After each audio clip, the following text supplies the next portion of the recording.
So Stitch, here we are, back of house in the arena at the Florida State Fairgrounds as they're getting the ring set up behind us for Bare-Knuckle Fighting Championship 6. Yes.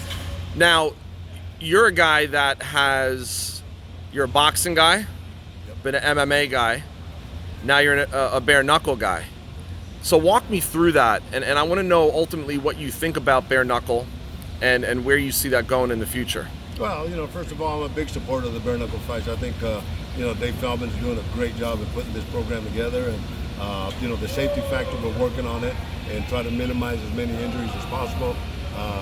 Fans like two things, man. They like knockouts and blood, and we have one or two of those available. So from a Cutman's perspective, Yeah. and a safety perspective, how do you view bare-knuckle compared to MMA, compared to boxing? Well, the multiple cuts here, obviously multiple cuts in MMA, but the difference in that is MMA cuts are more severe. You're using elbows, you're using knees, you're kicking them, you're doing the ground and pound. The cuts get deeper and they get bigger. In this one here, you might get multiple cuts, but they're not as big and as deep as you would in a mixed martial arts fight. So a bit more superficial, Yeah. Versus, Down to the actual bone. trauma, down to the bone. Yep. So where do you think this is going to go? You and I used to talk years ago Yep. well, first of all, we met on opposite sides of the corner Yeah. in '94, Tony Tiger Lopez and Freddie Pendleton Yes. at the MGM Grand.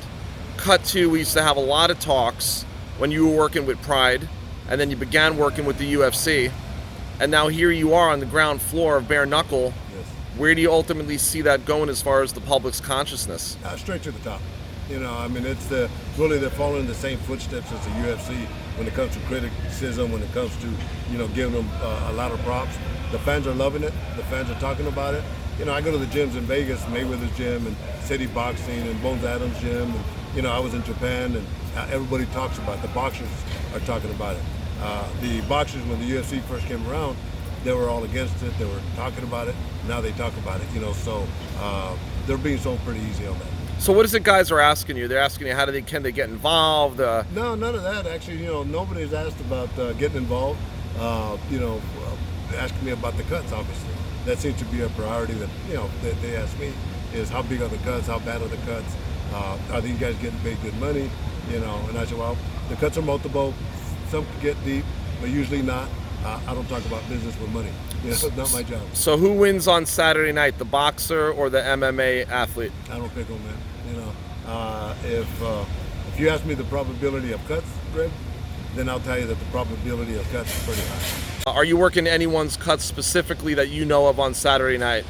Well, I'll be in one corner and I'll be working all the fights. But I think if Paulie is in my corner, he brought in Danny Villano, a great cutman from New York, that's been with him for years. I think he'll probably be working there. So if that's the case, it's fine with me. I'll be a spectator. Stitch, thank you very much. Oh, no, it's always. Hey, one last thing. Are we going to see a Creed 3? Or is it? What are we up to? What are we up to? Well, going into Creed 3 maybe. Oh yeah? Yeah. I mean, what, you going to tell us anything? No. All right. Talk to you later. Thanks, All right. Stitch. All the best, man.